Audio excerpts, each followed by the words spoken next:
to know because giving multiple lubricants with a different target and different concentration,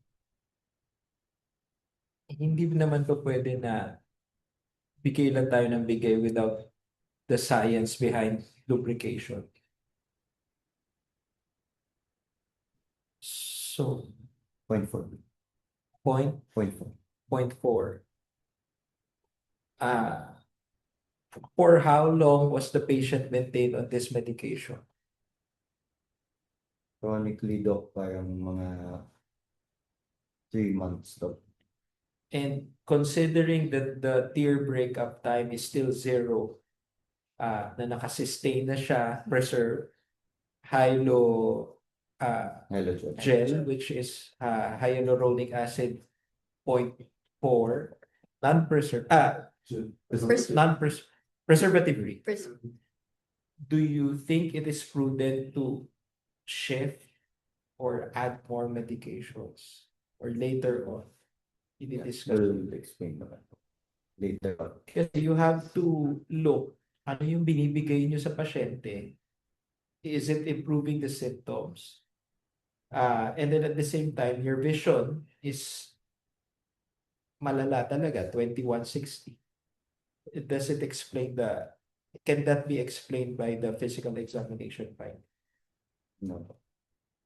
Kasi especially for a 80-year-old wheelchair bound, yung quality of life nila is, syempre yun yung priority natin. The only thing that they can do is probably watch television and read something. So, yeah, sige. Any other question for Barbs and Steven?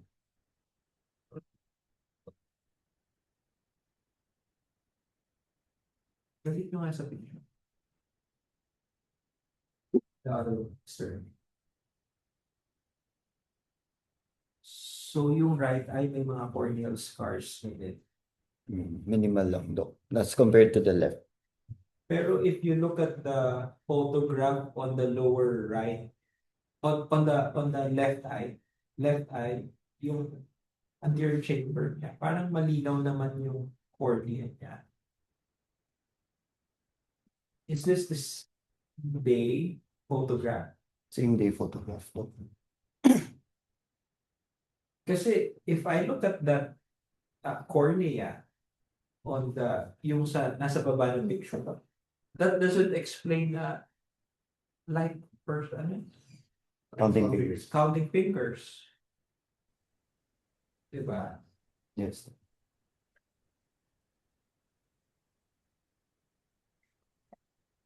Sige, continue. Okay. So, to move on for our differentials of this case. So, for our primary differential for the cause of ocular surface disease, we were considering keratoconjuntivitis secondary to mechanical irritation, granting the presence of bilateral distichiasis with additional trichiasis on the left, causing direct lash cornea contact, in addition to the chronic recurrent symptoms of foreign body sensation, redness, and tearing. On examination, this would present with multiple linear epithelial defects, SPKs, conjunctival hyperemia, and tear breakup time of 0, and consistent with chronic mechanical epithelial injury. Symptoms and corneal findings repeatedly improved after manual epilation, demonstrating a temporal relationship between the removal of the aberrant lashes and clinical improvement. Recurrent symptoms occurred as the lashes regrew, strongly implicating persistent mechanical trauma as the underlying etiology. Our second differential would be SJS, which is an immune-mediated dermatobolus disorder, which can also cause chronic ocular surface disease, severe dry eye with or without distichiasis, granting the patient also uses anastrozole due to her condition. It can also present with meibomian gland dysfunction and cicatricial conjunctivitis. However, our patient lacked any history of an acute mucocutaneous illness, conjunctival cicatrization, symblepharon, or pseudomembrane formation, hence making SJS unlikely. Our next differential included blepharitis, which may explain recurrent conjunctivitis and tear film instability. However, lids and lashes examination demonstrated no collarettes, ulceration, or crusting, And more importantly, symptom recurrence paralleled the lash regrowth rather than the blepharitis exacerbation. Lastly, Sjogren's syndrome is another chronic autoimmune disorder which can also cause significant severe dry eye. However, there were no signs of xerostomia, arthralgias, parotid enlargement, and other autoimmune manifestations. Hence, this was ruled out. Hence, our final impression remains to be chronic keratoconjunctivitis secondary to mechanical irritation from distichiasis and trichiasis on the left, severe dry eye, and pseudophakia on both eyes. Steven, Dr. King has a question. Any entropion, eyelid laxity, or lack of almos? Did the patient have a reduced blink rate or incomplete blink? So far, Doc, none of the conditions are present. It can also be seen naman, Doc, dun sa image presented. So, this image is before epilation? This one, yes, before only manual epilation was done. Yeah, Yeah. manual epilation. Pero, are there lashes that is directed inward? Yes. Yeah. On the left. Meron din both. Nasaan? Pero It's not so evident lang in the picture. But medyo nakaano siya, pero yung sa gitna pa doon. Kasi again, we'll boil down to the first question na, does the picture explain everything that is happening to the patient?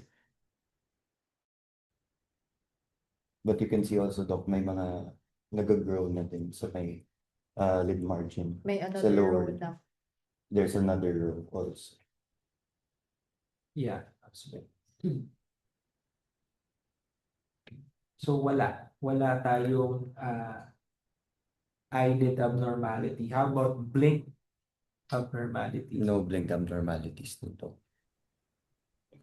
Wait, ano lang, just to add lang, siguro for cases like this, you need to be able to not just say it's not there, no? But it should be documented. Kasi wala naman kayong sinabing no entropion, no eyelid laxity.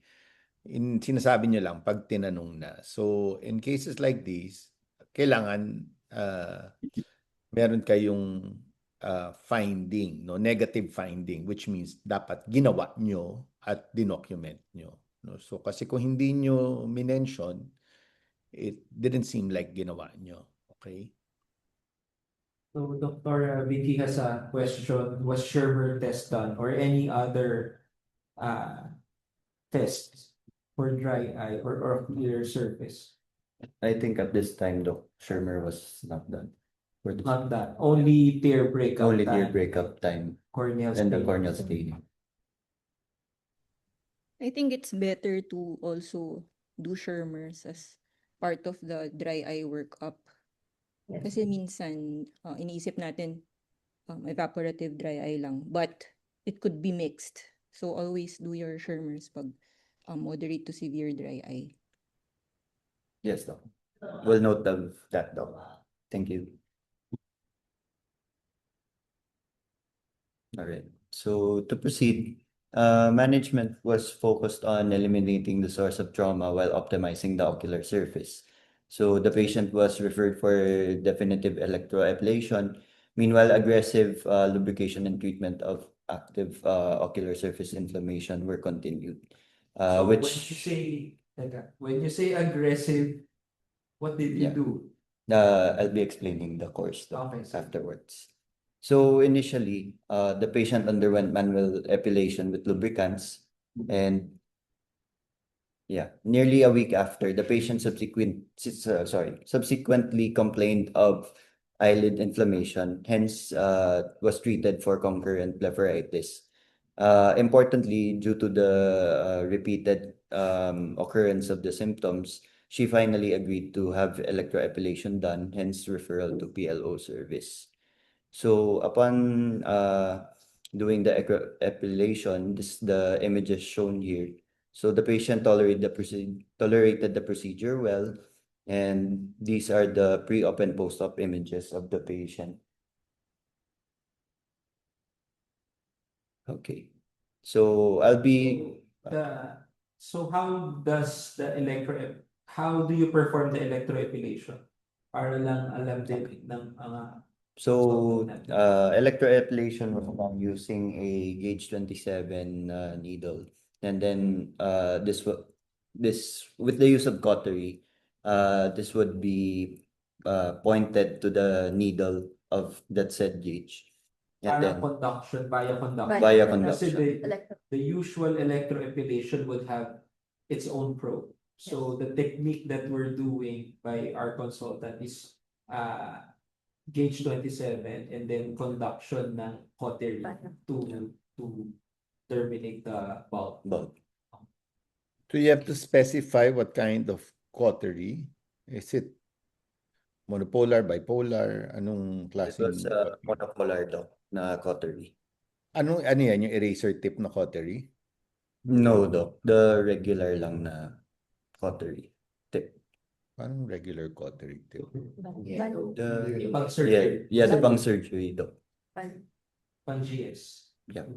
The GS na ano. Yes, Doc. So yung forceps na cautery?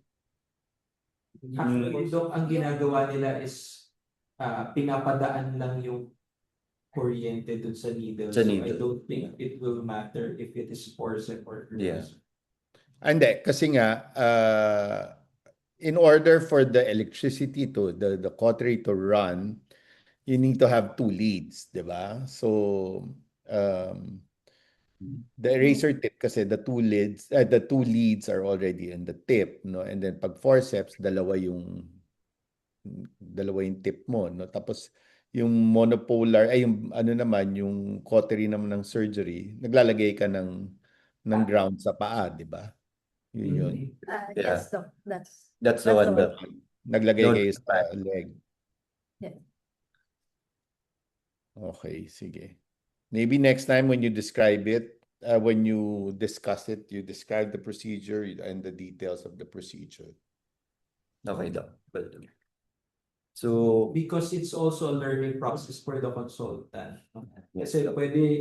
at least pwedeng gawin yun sa probinsya kung wala talagang electroepilation probe, then that's one technique na Parang pinapareform modified niya sa na. Yeah. modification, di ba? Jen. Yeah. All right.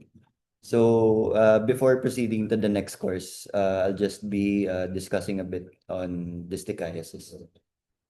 So just an overview of distichiasis. So it refers to the additional row as we saw on the patient.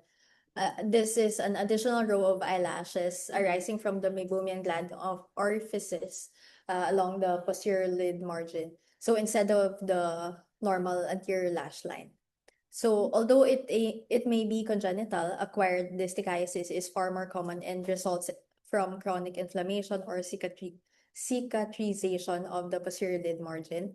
Chronic inflammation or cicatrization of the posterior lid margin may induce metaplasia of the meibomian glands, resulting in the formation of aberrant eyelashes emerging from the meibomian gland orifices. So our patient also had trichiasis, in which the eyelashes arise from their normal anterior follicles, but this was misdirected towards the globe, usually due to eyelid malposition, in this case scarring, in contrast to distichiasis, wherein it grows normally, but there is an abnormal root. So the most important consequence of chronic mechanical trauma to the ocular surface. With every blink, the aberrant lashes repeatedly abrade the ocular surface, resulting in mechanical keratopathy characterized by superficial punctate keratitis, recurrent epithelial defects, corneal abrasions, persistent inflammation, and eventually corneal scarring, with visual loss if left untreated. This mechanism explains why our patient's clinical course. She experienced recurrent foreign body sensation, conjunctival hyperemia, diffuse SPKs, multiple linear epithelial defects, and progressive visual decline. These findings support our chronic mechanical keratopathy as the primary driver for the chronic keratoconjuntivitis. So although these are distinct disorders, both of them ultimately produce the same endpoint, repeated lash corneal friction resulting in mechanical keratopathy. In our patient, the coexistence of distichiasis and trichiasis likely increased the severity of the injury and contributed to the recurrent epithelial breakdown despite repeated medical therapy. So in addition to this, I would also be discussing on dry eye syndrome. So the Tifos juice defines dry eye syndrome as a multifactorial disease of the ocular surface characterized by a loss of homeostasis of the tear film and accompanied by ocular symptoms in which tear film instability and hyperosmolarity, ocular surface inflammation and damage, and neurosensory abnormalities play etiological roles. So before managing dry eye disease, it is important to identify the underlying etiology as many patients have more than one contributing mechanism. So dry eye can be broadly classified into evaporative, aqueous deficient, and decreased wettability or mucin deficient type.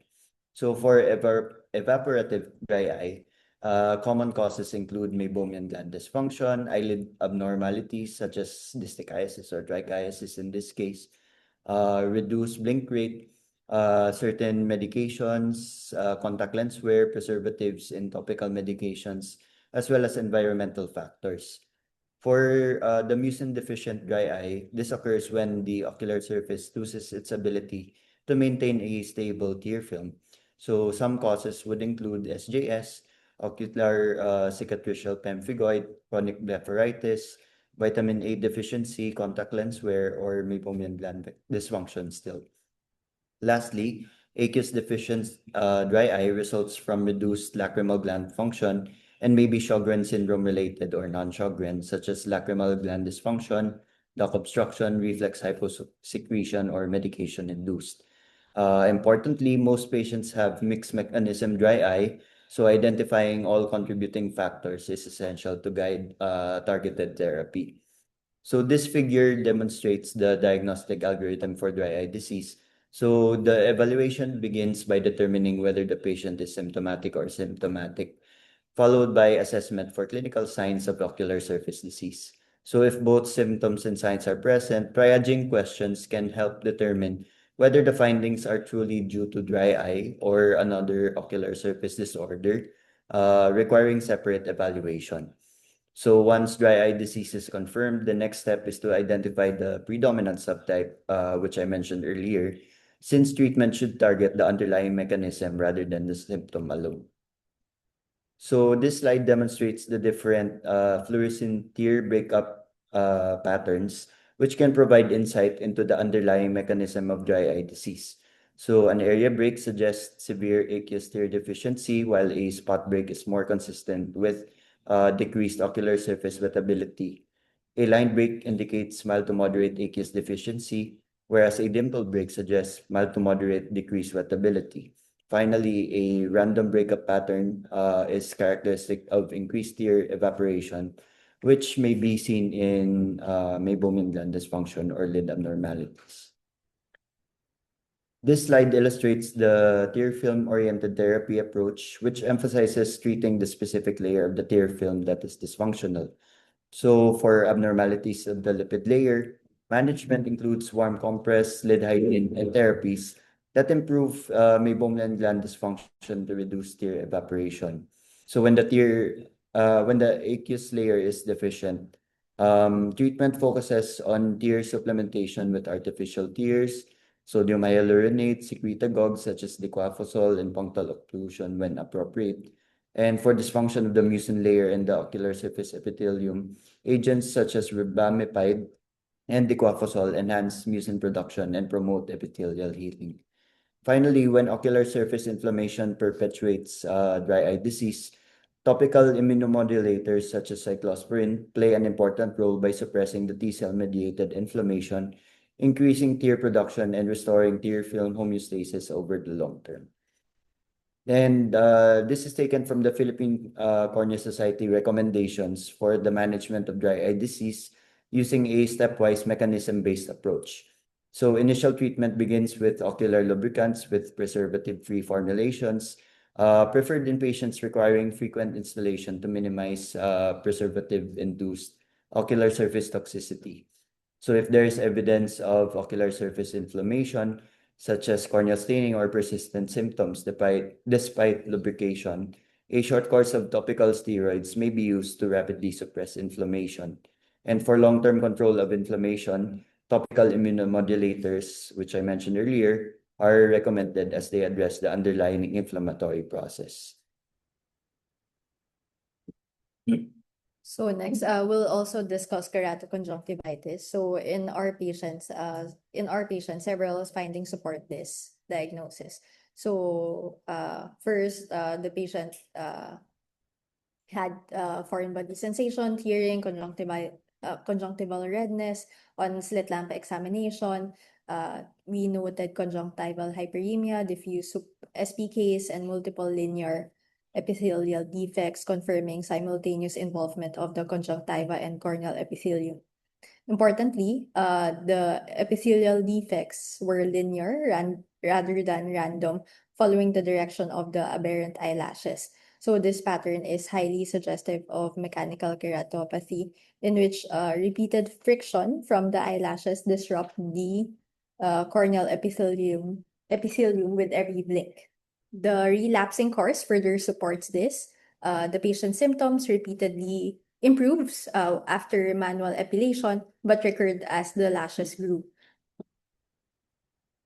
Next question is whether this represents infectious or non-infectious.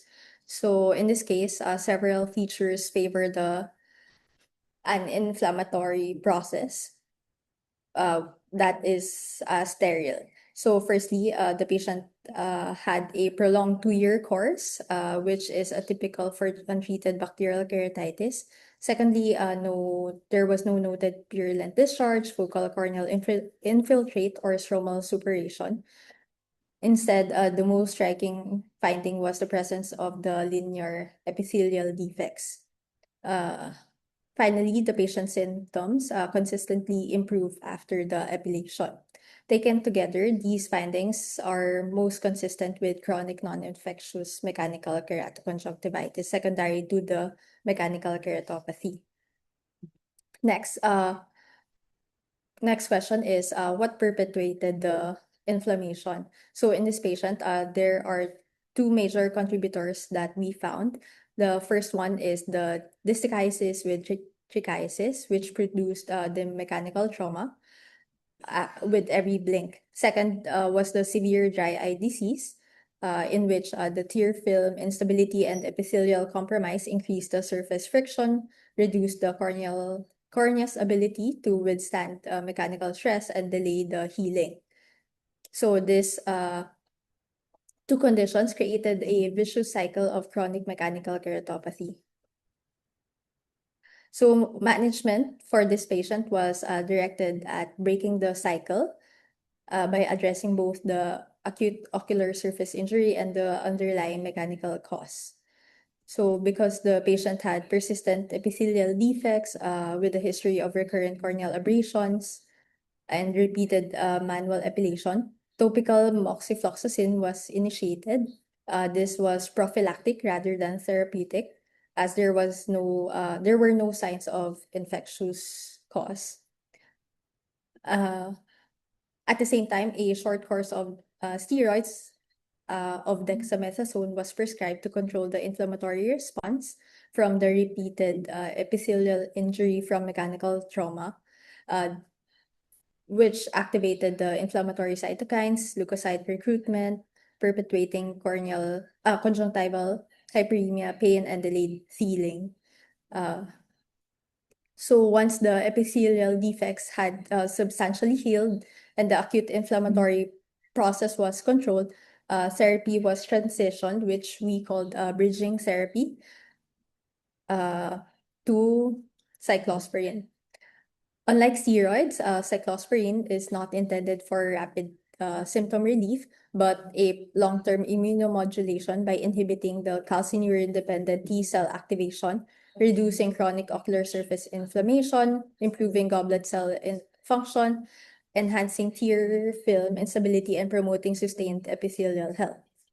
So finally, although the medical therapy improved the ocular surface, it could not eliminate the underlying mechanical insult. So definitive management was done, which was the electroepilation, which destroyed the abnormal eyelash follicle strip responsible for the corneal trauma.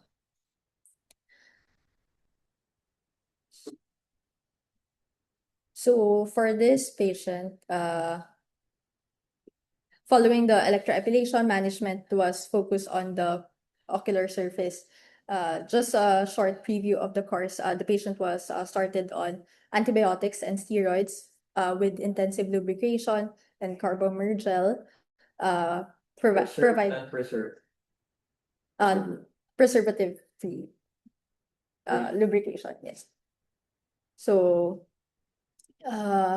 as the epithelial defects improved, the antibiotic and the steroids were discontinued, and cyclosporine was initiated for long-term management. And so the cyclosporine together with lubrication, the ocular surface progressively improved. And so the visual acuity of the patient improved from counting fingers to 20/25, demonstrating that the electroablation addressed the underlying mechanical cause while the medical therapy restored the ocular surface health. So this was the patient's latest slit lamp exam. So as we can see, the multiple SPKs, the corneal epithelial defects were resolved. So in conclusion, distichiasis is an important but often overlooked cause of chronic mechanical keratopathy and recurrent keratoconjunctivitis. And delaying the definitive treatment of persistent lash corneal friction could cause corneal scarring and progressive visual loss. So this case just reminds us that medical therapy treats the consequences, but definitive management of the aberrant lashes is necessary to break the cycle of inflammation and to preserve the vision.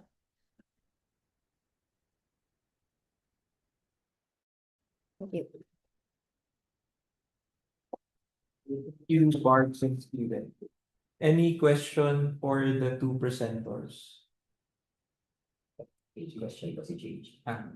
Question from How long were you able to follow up the patient after electroablation? Did the lid margin healing contracture lead to new lash growth or lash orientation? So this photograph, when was this taken? How long from electroablation? This was taken 2 weeks post-op. So, sige, sagutin yung tanong dito. Yeah, with regards to the procedure, doc, the patient was underwent electroablation on March 31. And then afterwards, she was referred to ET core service for the management of the corneal epithelial defects as well. So, yun lang.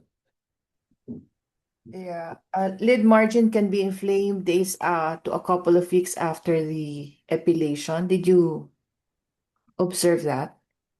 Yes, doc.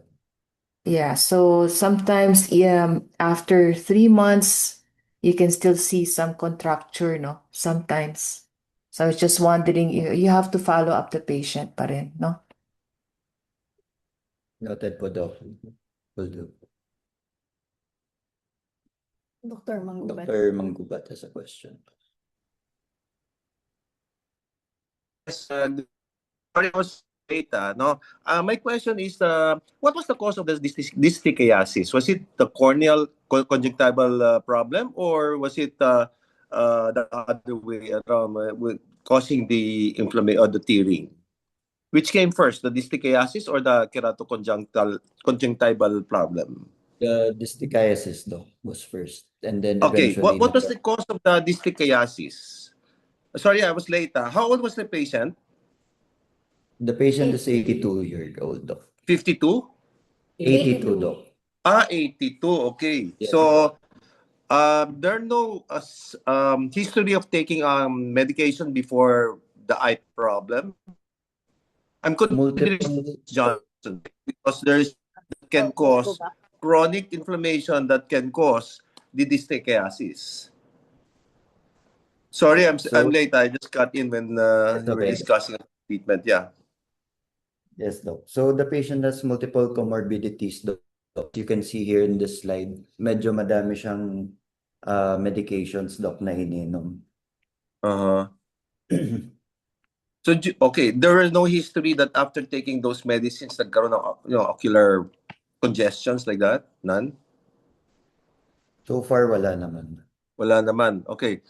Next question is that, okay, so distichiasis is a development of that hair follicles from the meibomian gland, no? And, okay, it is usually caused by a chronic inflammatory process going on, which parang stimulate the meibomian gland itself, which is an ectoderm, causing production or transformation of these meibomian glands to hair follicles. Okay, so there must be some inciting factor that caused that distichiasis. Okay, well, dry eye syndrome chronic dry eye could, and if left untreated, it can cause distichiasis. Okay, Yes. so was that the first thing that happened to the patient, the dry eye, the chronic surface problem? Chronically, Doc, the patient had severe dry eye po talaga. And then afterwards, most likely the distichiasis followed. And then the Tapos keratoconjunctivitis also occurred. And then it became a cycle na po, Doc.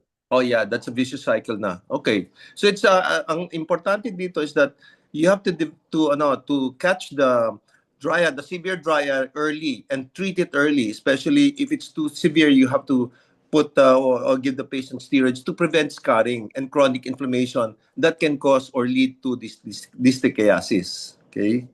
And then secondly, about that epilation, no, we usually use the Elman Surgitron. It's a radio frequency. It has a special needle, no, a tip.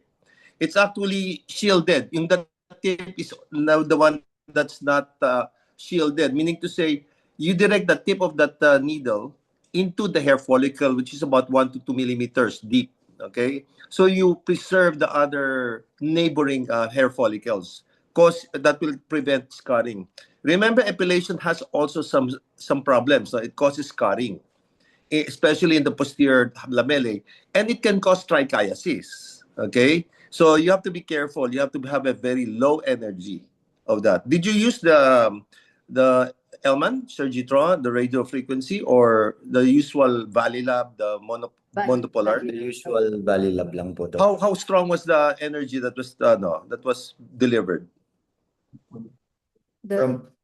Yeah. It's one lang, Doc, actually. Low Nakita nyo na there's only, kasi ang endpoint doon may blanching. Doon sa area ng needle. Was there any blanching or nasunog? Hindi naman. Hindi naman, Doc. Yeah, okay. So just be careful that kailangan blanch lang, hindi sunog. Kasi kung may sunog yan, it's going to cause a lot of scarring. And you have to put the patient on steroid, no? Topical steroid, naglagay kayo after the epilation. There was po, Doc. The patient was given. Yeah, okay. Sige, thank you. That's what. Thank you, Doc. Yeah, thank you, Doc. Yeah.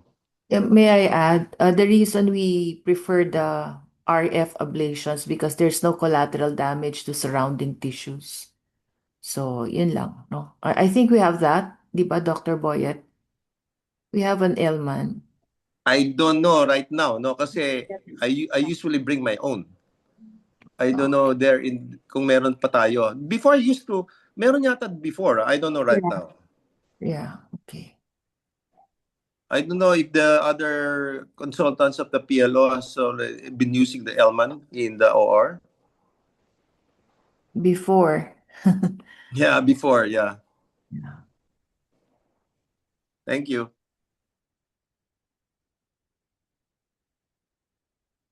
Do we have any other question for Steven and Barbs or any comments? Rich has a question. Siguro considering the mechanical nature of the patient's problem. In a different patient, maybe could we perhaps consider contact lens or maybe a scleral shelf to prevent any further damage to the ocular surface. And other patients, yeah, it's always possible to do that. But for this case, granting the patient's old age and comorbidities and also the quality of life of the patient. So we really opted for electroepilation. Yeah, Thank you. thank you. I have a question. Would contact lens, bandage contact lens, be a treatment option to add to the question of Rich? Would BCL be an option for treating ocular surface disease? I think guidelines though, it's not mentioned. However, for How about sa practice ng practice ng cornea? Hello, sorry. Sorry for not being able to do my job as a moderator. But anyway, if the patient is symptomatic and or if the SPKs or the abrasions are causing discomfort to the patient, then I do advise to put the bandage contact lens. And then of course with monitoring to check if there's a resolution of the abrasions, and if there's less of the symptoms, then you can take out the BCL para mas maging maganda yung healing din. But yeah, more for the comfort of the patient, that's why I put it. Or if talagang ayaw mag-resolve yung mga abrasions and the SPKs like with this case. But I think the patient was quite comfortable naman, di ba? So, usually kung hindi naman talaga nag-complain yung patient, then that may be better off without the BCL since it's also not in the guidelines. But yun, in practice, you can. Thank you. Any other question from Marie?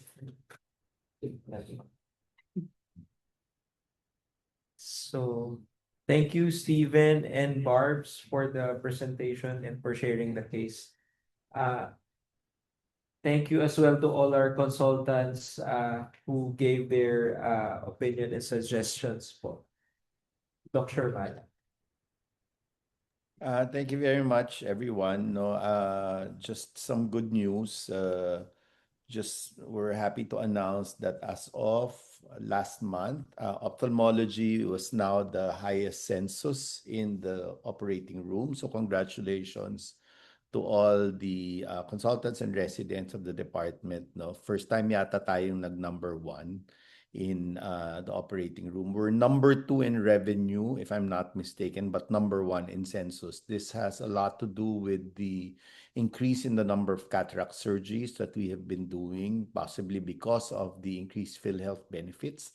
So please keep it up, no, so that we can ask for more stuff in the OR. Thank you very much, everyone.